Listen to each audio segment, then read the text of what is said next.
Yes. మీరన్నట్లుగా వాళ్ళేమో ఇదే అంశం పైన పట్టుబడుతున్నారు సీజేపీ. ఇంకోవైపు ఆహ్, ఇన్ని రోజుల పాటు దీక్షలు చేసిన అంచుకు గూడా ఒక మెట్టు తగ్గి రాజీనామా కాదు, ముందు ఆ విద్యార్థులకు న్యాయం చేయాలి, వ్యవస్థ బాగుపడాలని ఆయన ప్రతిపాదన చేస్తున్నారు. కానీ ఇక్కడ ఆ! ప్రజా దర్బార్‌కి రావాలన్నంత వైఖరిని వీళ్ళు కొనసాగిస్తున్నారు. ప్రతిపక్షాలు ఇంకోవైపు ఆందోళన చేస్తున్నాయి. దీంతో ఢిల్లీలో ఎప్పుడేం జరుగుతోంది అనేటువంటి ఒక టెన్షన్ వాతావరణం కొనసాగుతుంది. ఇలాంటి తరుణంలో నేషనల్ సెక్యూరిటీ యాక్ట్ అనేది ఇంప్లిమెంటేషన్‌లో ఉంటుంది అనేటువంటి విషయాన్ని మరొకసారి ప్రస్తావించడం ఎలా అర్థం చేసుకోవాలి? దీని ప్రభావం ఎలా ఉండబోతోంది? ఒకవేళ ఆందోళనలను ఇక ఉక్కుపాదంతో అణిచివేసేటువంటి పరిస్థితి ఉంటుందా? లేకపోతే ఆందోళనకు సిద్ధమయ్యేటువంటి వారికి యాక్ట్ ఉందనేటువంటి విషయాన్ని గుర్తు చేయడానికి మాత్రమే చేస్తున్నటువంటి నిర్ణయమా? దీని ఇంపాక్ట్ ఏ విధంగా ఉండబోతోంది ఢిల్లీలో? ఖచ్చితంగా శ్రీహరి, ఈరోజు ఏదైతే నేషనల్ సెక్యూరిటీ యాక్ట్ మళ్ళీ అమల్లోకి వచ్చిందంటూ ఏదైతే ఎల్జీ ఇచ్చినటువంటి నోటిఫికేషన్‌దో, ఆ నోటిఫికేషన్ ఒక్కసారిగా రావడంతో అందరూ కూడా ఉలిక్కిపడ్డారని చెప్పొచ్చు. నిజానికి ఇప్పుడు ఈ ఆందోళన రాహుల్ గాంధీ గాని, అఖిలేష్ యాదవ్, ప్రియాంక గాంధీ వీళ్ళంతా రంగంలోకి దిగారు. తర్వాత వీళ్ళందరినీ కూడా తరలించటం ఇవన్నీ చేస్తున్నారు కదా! అవును. ఇది ఏంటంటే జాతీయ భద్రతా చట్టం కింద ఢిల్లీ పోలీస్ కమిషనర్ కి ఈ ముందస్తు నిర్బంధ అధికారాలు ఇవ్వటం అనేది 1980 నుంచి కూడా ప్రతి 3 నెలలకు ఒకసారి జరిగే రొటీన్ ప్రాసెస్ అన్నది పోలీస్ శాఖ చెప్తున్నట్టు మాట. ప్రతి 3 నెలలకి ఢిల్లీ దేశ రాజధాని కాబట్టి ఇక్కడ ఏదైనా అవాంఛనీయ సంఘటనలు జరగకుండా ఉండటం కోసం ఢిల్లీ పోలీసులకి ఆ ఎల్జీ ఇచ్చినటువంటి అధికారం అది. సో అది 1980 నుంచి కూడా వస్తుంది. ప్రతి 3 నెలలకు ఒకసారి పొడిగించబడుతూనే ఉంటుంది. షెడ్యూల్ ప్రకారమే ఈ ఉత్తర్వులు ఇచ్చారు తప్పితే ఇది కొత్త ఉత్తర్వులు కాదు అనేది పోలీసులు చెప్తున్నట్టు. ఒకవేళ ఇది ఇంప్లిమెంటేషన్ చేస్తే ఏమేం చేయొచ్చు? ఎలాంటి ముందస్తు చర్యలు తీసుకునే దానికి అవకాశం ఉంటుంది? అయితే ఈ యొక్క ఏదైతే ఈ యొక్క ఎన్ఎస్ఏ కింద డిటెన్షన్ తీసుకోవచ్చు.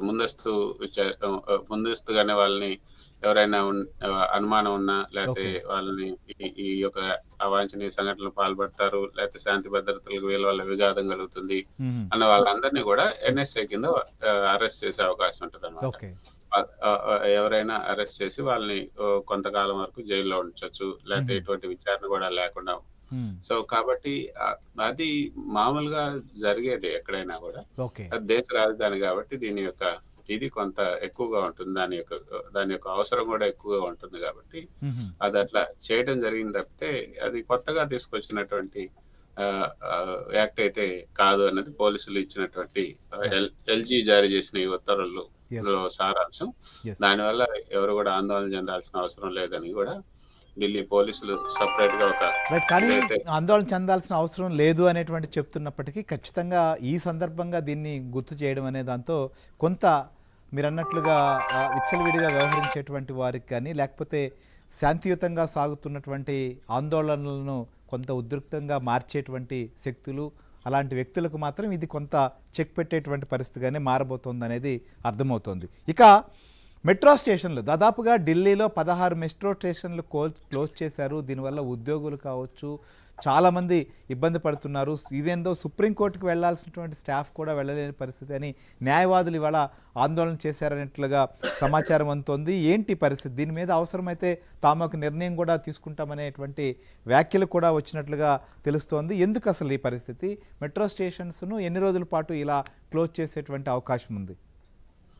ఖచ్చితంగా శ్రీహరి, మీరు చెప్పినట్లు ఢిల్లీలో మొత్తం 16 మెట్రో స్టేషన్లు మూసేశారు. సెంట్రల్ ఢిల్లీకి సంబంధించి సెంట్రల్ ఢిల్లీతో సంబంధం ఉన్నటువంటి 16 మెట్రో స్టేషన్లు. ఈ 16 మెట్రో స్టేషన్లు ఈ రోజు పూర్తిగా బంద్ అయిపోయినాయి. అంటే మరి అక్కడ ఉన్నటువంటి కార్యాలయాలు కానీ, అక్కడ ఉన్నటువంటి స్కూళ్ళు కానీ, లేకపోతే మిగతా ప్రభుత్వ కార్యాలయాలు ఇవన్నీ కూడా దాదాపు ఆ కార్యాలయాలకు వచ్చే ప్రజలంతా కూడా, ఉద్యోగులంతా కూడా బాగా ఇబ్బంది పడ్డారని చెప్పొచ్చు.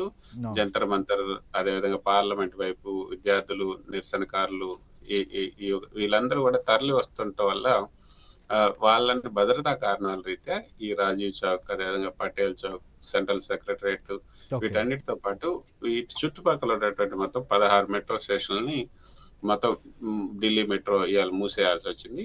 అదేవిధంగా ఇప్పుడు ఈ ఈ నిరసనలకు సంబంధించి ఢిల్లీ పోలీసులు ఇప్పటివరకు కూడా 10 ఎఫ్ఐఆర్లు నమోదు చేశారు. ఓకే. తర్వాత నిరసనలో 118 పైగా పోలీసు అధికారులకు సిబ్బంది గాయపడ్డారు. కాబట్టి దాదాపు 60 మంది విద్యార్థులు కూడా గాయపడ్డారు. మ్మ్. సో వాళ్ళందరూ ఒకవైపు వాళ్ళని పరామర్శించడానికి కూడా చాలా మంది వస్తున్నటువంటి పరిస్థితి ఉంది. So okay. అందుకని ఇది మెట్రో స్టేషన్లు బంద్ చేయడం కుదిరింది. ఇప్పుడు మన సుప్రీంకోర్టు దగ్గర ఉన్నటువంటి ప్రగతి మైదాన్ మెట్రో మిగతా అవన్నీ కూడా మూసేశారు. సుప్రీంకోర్టుకు రావాల్సినటువంటి ఉద్యోగులు కూడా సకాలంలో రాలేకపోయారు. సో ఇది సిజేఐ దృష్టికి తీసుకొచ్చినప్పుడు ఒకవేళ సాయంత్రంలోగా పరిస్థితి అదుపులోకి రాకపోతే, లేకపోతే వాళ్ళు ఈ యొక్క స్టేషన్లు కనుక తెరవకపోతే అప్పుడు మళ్ళీ మేము దీనికి సంబంధించినటువంటి విచారణ జరుగుతామని కూడా చెప్పడం జరిగింది. గత 4 రోజులుగా ఇదే పరిస్థితి. ఓకే.